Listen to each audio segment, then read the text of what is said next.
24 hours ago, Formula E wrote a new chapter in its legacy around this majestic circuit and gained a new championship leader in the process. On Sunday, we've made history once more with the first ever back-to-back pole sitter in the Principality. Now it's time to finish the story. Welcome to Sunday's MONACO ePrix. Well, let's have a closer look, shall we, at this historic Monaco circuit, the 10th stop on our Season 12 Formula E calendar. David Coulthard, it's a circuit that you know well. You've won at twice here, of course, in Grand Prix. Talk us through this wonderful place. Yeah, short lap, a lot of commitment required, of course, as we saw from Dan Ticktum's lap. Very small margin for error, but there is a little bit down at Zandvoort. If you get it wrong, you can see in that blue runoff area. Up the hill, not straight at all as you go to Casino Square, no margin, but we know in Formula E it's a place of overtaking if someone is limited on energy. You go through the attack mode. They've got two opportunities to do that in the race this afternoon. Middelboe into the Lowe's hairpin. We've seen a lot of 2x2 there, and then down into the chicane. Seen of incident and accident and controversy yesterday, but it is an overtaking opportunity. Through the swimming pool section, not much the driver can do but follow, but again we have that 2x2 possible at Raskas and Anthony Nogues, and then takes us to start-finish line. Well, let's have a look at the grid for the race here today. Both Lola Yamaha apps right at the back of the field. Grassi, though, finished P8 after all the penalties were dished out post-race. Sebastian Buemi felt a podium was possible after finishing P5, and Nyck Cassidy struggled all weekend, but he was 9th at the checkered flag after starting 16th. Then you've got Joel Eriksson and yesterday's race 1 winner, Nyck de Vries, up on the grid. It's an all-Porsche-powered row 7 with Dennis into the wall yesterday. Verline, of course, crashed with his teammate and was last classified. Nico Muller, he was involved in that crash, of course, with his teammate and picked up a penalty. Günther, his first start outside of the top 10 in Monaco since 2022.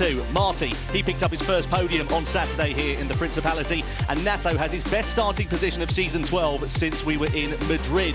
Oliver Rowland failed to score on Saturday in Monaco for the first time since 2023, and Mitch Evans snatched P2 at the checkered flag yesterday and the championship lead in the process. Taylor Barnard, his second best starting position here in Monaco, and Felipe Drugovich, a career best 4th here at the checkered flag yesterday. He'll be hoping to improve a couple of places from P5 to get onto the podium. Edoardo Mortara failed to qualify yesterday after a technical problem, and Jean-Eric Vergne has his highest start of Season 12 and actually his best qualifying here in Monaco in the Gen 3 era. Antonio Felix de Costa is his first front row start of the season, believe it or not, and his best starting position in the Principality since 2021. And it was Dan Ticktum domination in qualifying by nearly 7/10 of a second. Back-to-back pole positions here to make Formula E history as they await their destiny here on the streets of Monaco. It's 28 laps of action about to begin as we await for these 5 red lights to come on. It's time to send it in Zandvoort as the lights go out and we go racing. Good start from the front row, and nice one as well, also from Jean-Eric Vergne as well as Edoardo Mortara. Down into Zandvoort we go, and it's Dan Ticktum that leads. Then into second place is Antonio Felix de Costa. Side-by-side action further back there as well with Mitch Evans. He's going toe-to-toe with Felipe Drugovich's Andretti as they come up the rise through Beau Rivage into Matinee and Casino Square for the first time. Ticktum, a textbook start as he leads the field. Yeah, and straight away you can see he's controlling the pace everywhere that he can back out of it, save energy, and not have to run the risk of someone going side by side. He's going to do it. Evans on the outside there of Felipe Drugovich. We saw him going 2x2 with the Andretti down into Zandvoort. Drugovich is trying to get the advantage here over Jean-Eric Vergne into the Fairmont hairpin as well. This is where it concertina's up, and we see a bit of action there with Drugovich being squeezed to the inside by the Citroën driver and just has to slot in behind the Frenchman for now. Yeah, the challenge you've got for everyone else in the pack is you don't know what pace Ticktum's going to drive. So, by the time you react, the concertina thing, that's where it gets challenging for them. And look at them now, they're sort of 2-3 wide sometimes into the chicane around the outside. Jean-Eric Vergne. Oh, front wing damage and spins round. Antonio Felix de Costa in all of that drama. What does de Costa have to do to get some luck in Formula E? He's facing back in the right direction, but he plummets down the order on lap 1. We were just saying, weren't we, about the first lap, that concertina effect, you can get caught out. And I think there, Jean-Eric Vergne was side-by-side with Mortara. They didn't realise how slow de Costa and Ticktum in front were going, and unfortunately, they made contact. Yeah, you can understand if it happened on the left-hand part of the chicane, but on the right, it's such a short run between the two, then I can only imagine that Ticktum went particularly slowly at the apex which then had that knock-on effect. Oh, it's getting scrappy here in the mid-pack as well. You've got side-by-side with Nico Muller and Jake Dennis, the two Porsche-powered cars. The Andretti now in front of the factory machine as they come across the timing line. We begin lap 2. It's Edoardo Mortara that's now leading the race. Tictum drops himself back down into 3rd place, and I wonder if that's a strategic call to try and save energy in the opening stages. Of course, he led yesterday for too long, expended so much energy, and then had to save it later on, and it put him on the back foot. Yeah, exactly that. I think we saw it last year as well with Taylor Barnard, you know, where he led a lot of that. So Muller's gone from 12th up to 8th already, and at the pace they're running now, the 39s, we know with the 350 kilowatts power and 4-wheel drive, they could go 10, 11 seconds quicker than this. So Muller could see himself well into the top 3, I think, by the end of this, or maybe even the lead by the end of this attack mode. You see he's just getting caught behind Mitch Evans there in the Jaguar as he goes through into Porsche. He's got the outside line here on MONACO. Now he's got the place on the Frenchman as well, so he moves his way up into 7th position. Will he be able to launch an attack coming down in towards the New Bell chicane? He's certainly going to think about it. Late on the brakes, goes for the outside line. We know that's a brave move to make it to there because it does really funnel up as Rowland moves over on his normal line. Manages to get it done though, does Nico Muller. He's not hanging about here. Rowland is also side by side with Felipe Drugovich for 4th as they come into back. The door's there, the gap's open, and Muller walks through it for 4th place as well. Yeah, brave stuff, putting himself on the outside of the chicane and making good use of this attack mode. Expect he will look to try and make another move into Raskas. Looks like he'll be around the outside. I'm surprised, to be honest, that the likes of Vries and Costa haven't tried the same. Because look, Muller's going to end up in the lead here. He's still got 3 minutes, which means 2 more laps of attack mode. He could end up in the lead of this race. Yeah, Porsche trying something different here as Muller blasts past Dan Tictum's Cupra Kiro for 2nd position. Yellow flag is out briefly, but now cleared as Edoardo Mortara, as you know, is at that time penalty that's indicated with the graphic. But now it's Nico Muller in the Porsche that takes the lead of the race. I think Norman Natto's stopped somewhere on the start-finish straight, so we haven't got a replay of it, but I'm sure we'll see. Let's have a look, Tom. This is the replay. So he's through the final corner, and he just gets tapped there by the DS Penske. Let's have a look. We're on board. It's Taylor Barnard here. These two have got a bit of history, actually, as well. So Mitch Evans directly up in front. There's Norman Natto. Barnard's going to... Yeah, inside. Look, of all the penalties we've seen this weekend, that's as clear a barging out of the way as anything. Understand the opportunism, but he basically just barges him into a spin and into the barrier. It's only Natto's 2nd DNF of the season, but he has been pretty luckless so far in terms of the points finishes. He won't be adding to that tally here this afternoon. Oh, Costa. Next target, Edoardo Mortara with 2 seconds left of attack mode remaining here for Dan Tictum. So Mortara is in the lead, having not used any of his attack mode. So he's just cycled his way through, kept pace on the normal 300 kilowatt mode. Oh, Muller's into the wall with Vern. There was contact between them, and just about manages to keep going, possibly with a bit of damage on the front of his car. He's now side by side with his teammate. Those two have got history this weekend as well, and that's put pay to a strong race there for Muller as he's dropped down now outside of the points positions. He's side by side with Grassi's Lola for 15th. What is impressive, given that the pace is picked up a little bit from earlier in the race, it's actually a closer gap across the top 19, only 7.5 seconds. Sorry, David, I think Buemi's got a puncture. I saw Buemi's car crabbing there as he came up the hill. I think he's got a puncture from some contact. So Edoardo Mortara then goes into his attack mode deployment. So now it's Tictum that hits the front for the Cupra Kiro team. But of course, Mortara, as we know, logically is out of this battle in terms of the finishing position because he's got that 10-second time penalty as it stands for now. But of course, he's going to be a thorn in the side. It could be a help. It could be a hindrance for some of these other drivers. Right, we're going to keep an eye out here. Attention to all teams. Still there. We go full course yellow in 3, 2, 1. Full course yellow, please. So that's not good news for those drivers in attack mode as it stands for now. That is Costa, that is Edoardo Mortara, it is Pascal Wehrlein who actually just comes to an end. That's quite well timed for Wehrlein there. Maloney, Grassi and Cassidy as well. I was just looking there, let's have a look at this replay, but I think Mortara got passed by Costa and it could have been under yellows. So, right, Marty looks like he entered stage right and went into the side of Nick Cassidy. We only saw the back end of it though. Hopefully we'll get an onboard view. Here we go. So we're on board with Nick Cassidy. Keep an eye out for Pepe Marti entering your picture. Oh, there is Pepe Marti, in fact, beg your pardon, right overhead. So Cassidy goes for the outside line. No. And they just converge into one by the looks of things. Yeah, it looks like Marti understeered, and once they had engaged that front axle, there's a lock up and understeers further. Well, Nick Cassidy, no need to work out what his thoughts are on it, as he's seeing Pepe Martin here having to try and do a three-point turn to get that car righted. Yeah, the full course yellow will help those who are struggling with energy, of course, because they should clear that car pretty quickly. Full course yellow ending in 5, 4, 3, 2, 1. Green flag, please.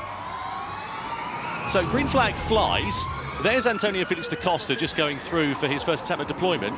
That's an issue, by the way, with the graphic and indeed the timing screen by the looks of things, because da Costa is not in the lead of this race. He was. He was. That's what I'm saying to you. So he overtook as it went into full course yellow, and I think, I'm not sure if he did it as it went already into yellow or if he did it just before, but it looked very tight. We cut to the replay. Drugovich has to clear him to attack for the lead. Tictum, 5-second penalty for overspeeding under the full course yellow, as we expected. Albie, finally from you, what do you think of this then? 3.5 laps now to go here. Is this Rowland's race to lose, or can Drugovich and da Costa do anything? I think Karun's absolutely right. Rowland's done a really smart thing, putting Mortara behind him as a rear gunner. I was thinking at the moment why he didn't just let Mortara tow him along, but actually having Mortara as that buffer behind him is definitely the right move. So that's a good call from Karun. Yeah, good stuff indeed. Let's have a look here at Jake Dennis. This is him battling with Dan Tictum.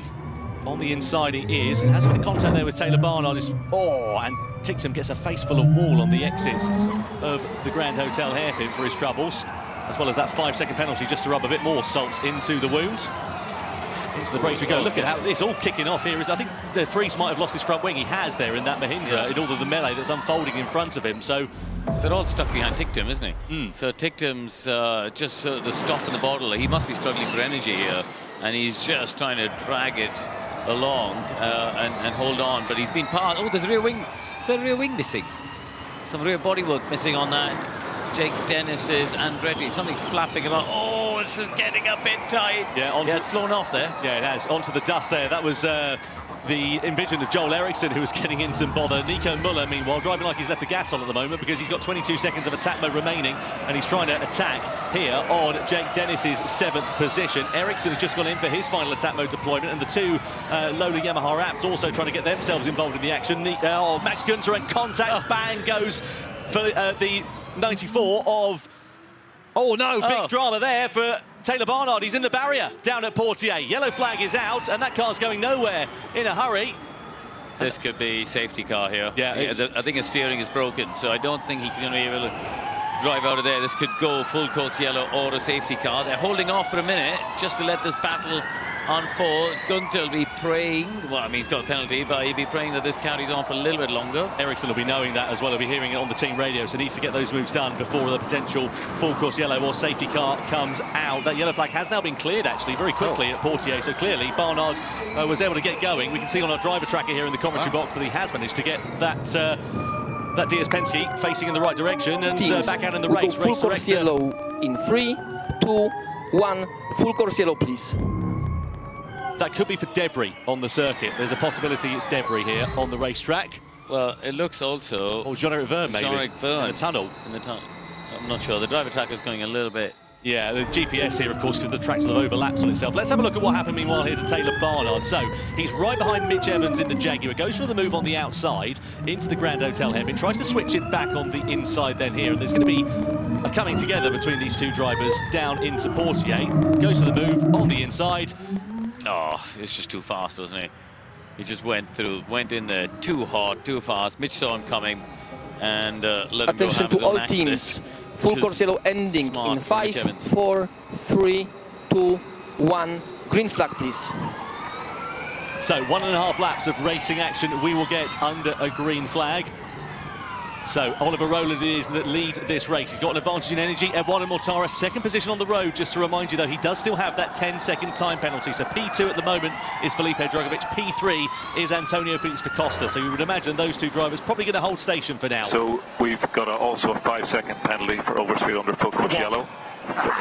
Okay. Course! Yes. Course we have!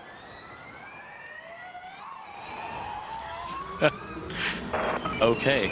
Penny for the thoughts of Dan Tictum, then. Well, I mean, I don't think you need to pay me a penny for that. It was pretty easy. Yeah, he's had a real sort of 0 to 0 weekend in terms of great in qualifying. In the races, it's not worked out at all for him, to put it mildly. He's down in 14th position, 5-second penalty for his troubles there as well.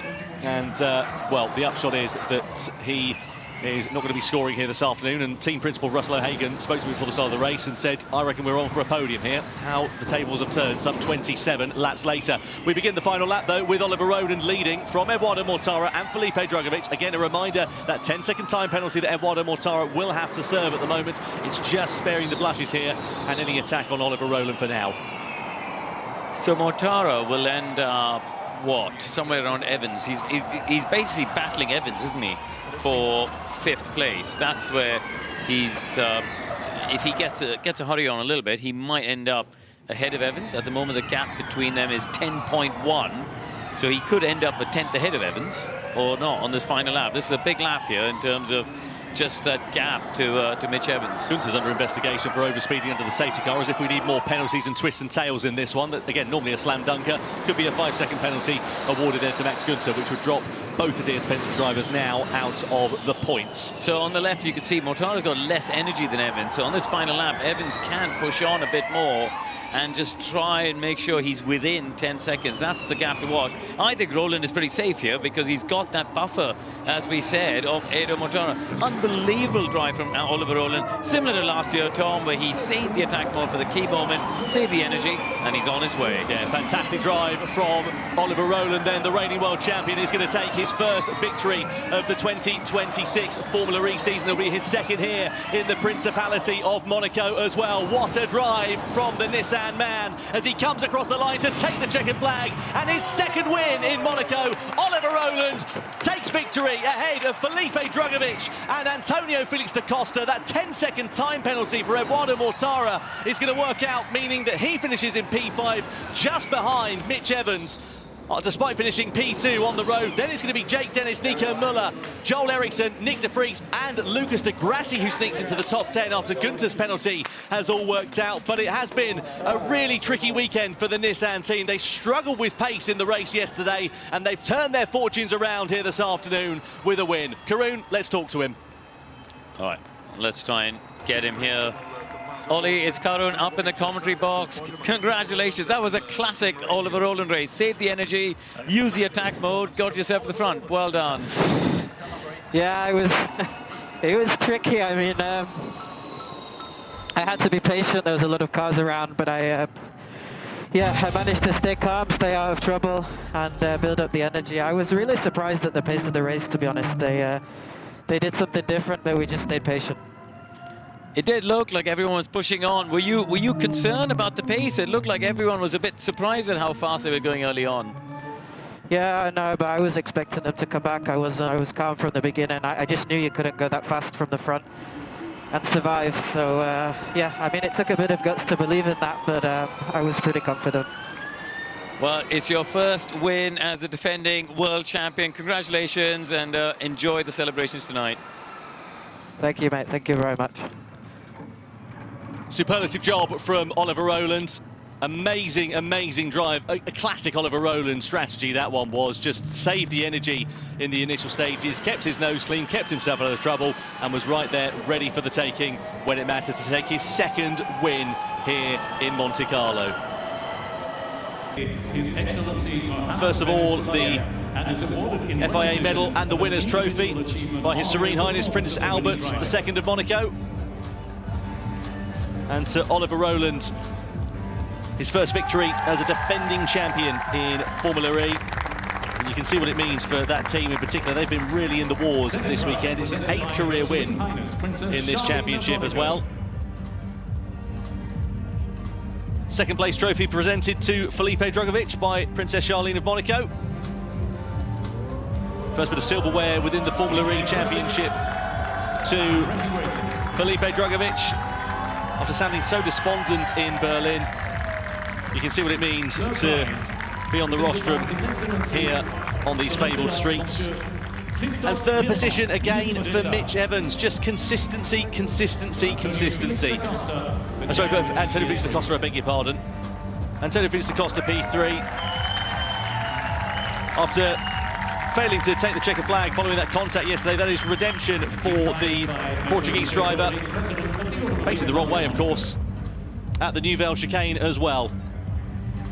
And managed to recover to finish on the podium. He was leading the race at one point, let's not forget, for the DAC attack.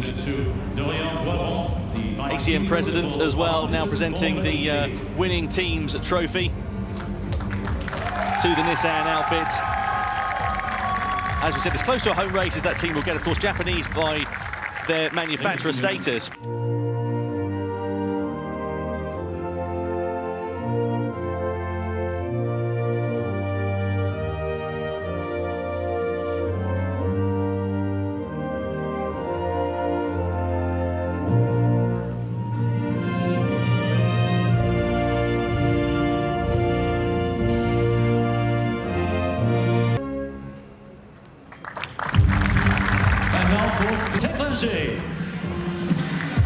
Now the Tassinger Champagne flies for the top three. It's time to run and take cover for everybody else up there on the podium.